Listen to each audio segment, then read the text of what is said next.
My across-the-street neighbor, the ex-Marine. Oh, thanks.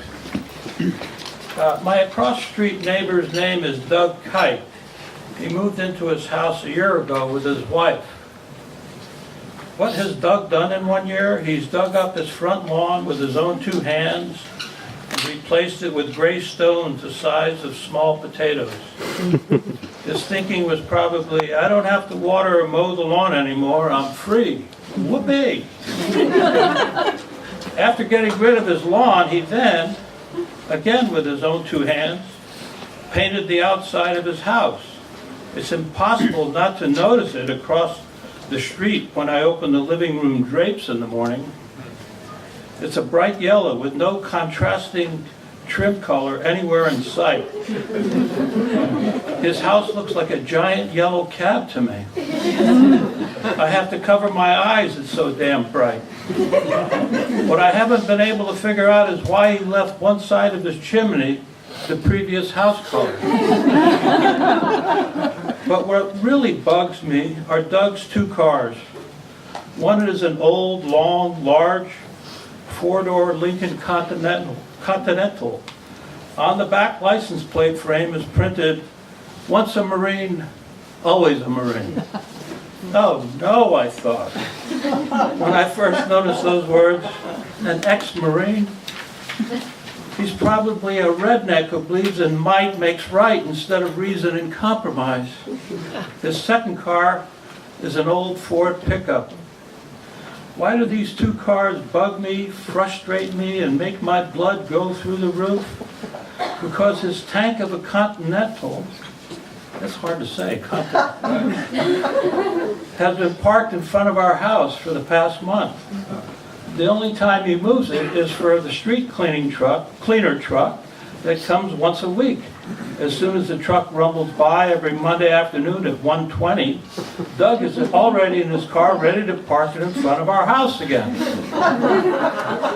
I surely don't own the parking space in front of our house, but the guy isn't using his head when he parks there. Doesn't he realize that parking is a premium in San Francisco? If he wanted, he could easily park in front of his house, in his driveway, or how about this, in his garage. But no, he parks it in front of our house as if it were his own designated parking place. Do you want to know what infuriates me even more? He parks his Ford pickup perpendicular to his driveway. That would be fine with me if his driveway was as wide as his pickup. What I'm saying is his truck takes up part of a parking place in front of his truck and part of a parking place in back of it. Plus, the guy does the same thing with his pickup as he does with his Continental. He moves it only for the street cleaner when it comes by every Tuesday at 2 p.m.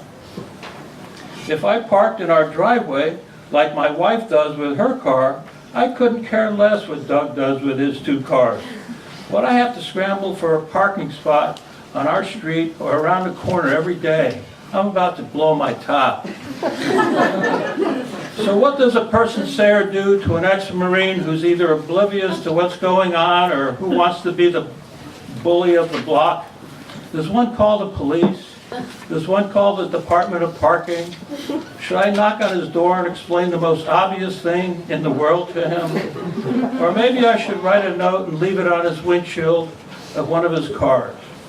Whatever action I take, I can see this big, brawny 40-something ex-Marine who still sports a military crew cut, kicking down our front door and pointing his rifle at my heart.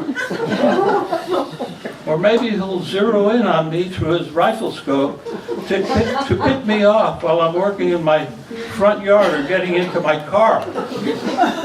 It's conceivable he could do this because after I introduced myself to welcome him to the neighborhood last year, he asked, "Would you like to go deer hunting with me some weekend?"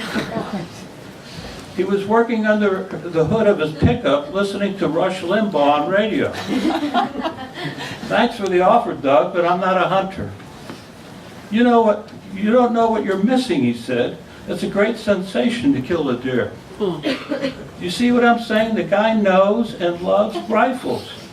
So how should I deal with this once a Marine, always a Marine? I had finally had it up to here with Doug, hogging the parking spaces on the street.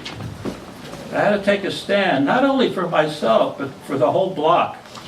A few days ago, I decided to ring his doorbell. I wasn't just a little nervous, I was extremely nervous as I stood in his front door, at his front door. I heard a little stirring behind the bright yellow door, but no one opened it.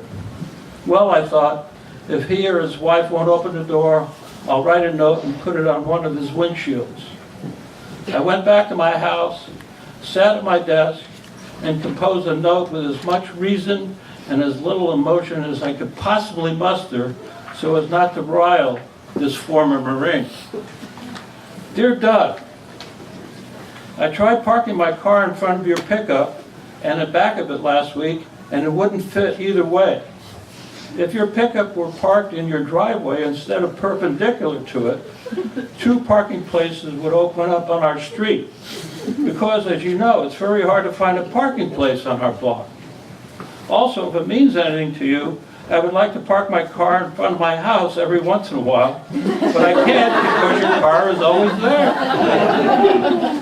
Signed, El Reno, 2828 Sanchez. I left the note on the windshield of his pickup. When I saw the note was still there the next day, I grabbed it and dropped it in his mailbox. Another day passed and there still wasn't a response. If Doug had read my note and wanted to argue his case, I was more than ready to give my side of the story. But what if he wanted to go further than that? What if he came at me with a rifle or gun? What if he wanted to duke it out? I'm no spring chicken anymore. I'm 65 and had hip replacement surgery 4 months ago. Or maybe you would ignore my note and let me stew in my hatred of his stupidity. As you can see, I was both stumped and filled with fear.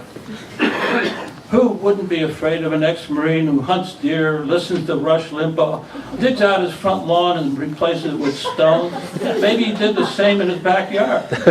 Who paints his house a bright yellow and leaves one side of his chimney the old house color? Or who thinks he has 2 designated parking places on our street? Actually 3, since his truck takes up 2 spaces. I've come to the conclusion that Doug is going to react to my note in a violent manner. I once saw a movie on TV, Sunset Boulevard, with Gloria Swanson and William Holden, where Holden, who plays the screenwriter in the film, narrates this 1950s classic from beyond his grave. Well, I'm not writing this piece from beyond my grave. I'm writing this at my desk. I'm not going to lead you on by imitating the format of Sunset Boulevard. What I'm saying is, I'm still alive. When I came home today, I found an empty parking space in front of my house. Doug's Continental was parked in front of another house. And his pickup was parked in his driveway, not perpendicular to it, which opened up 2 parking spaces on the block. There was no breaking down of our front door, no argument, no rifle, no fists, and I didn't have to call the cops or the Department of Parking. I had written a decent and reasonable note, and Doug took heed of it. It was just plain old common sense that came out on top today. I'm thinking of writing another note to him. I'm thinking of writing another note to let him know he forgot to paint one side of his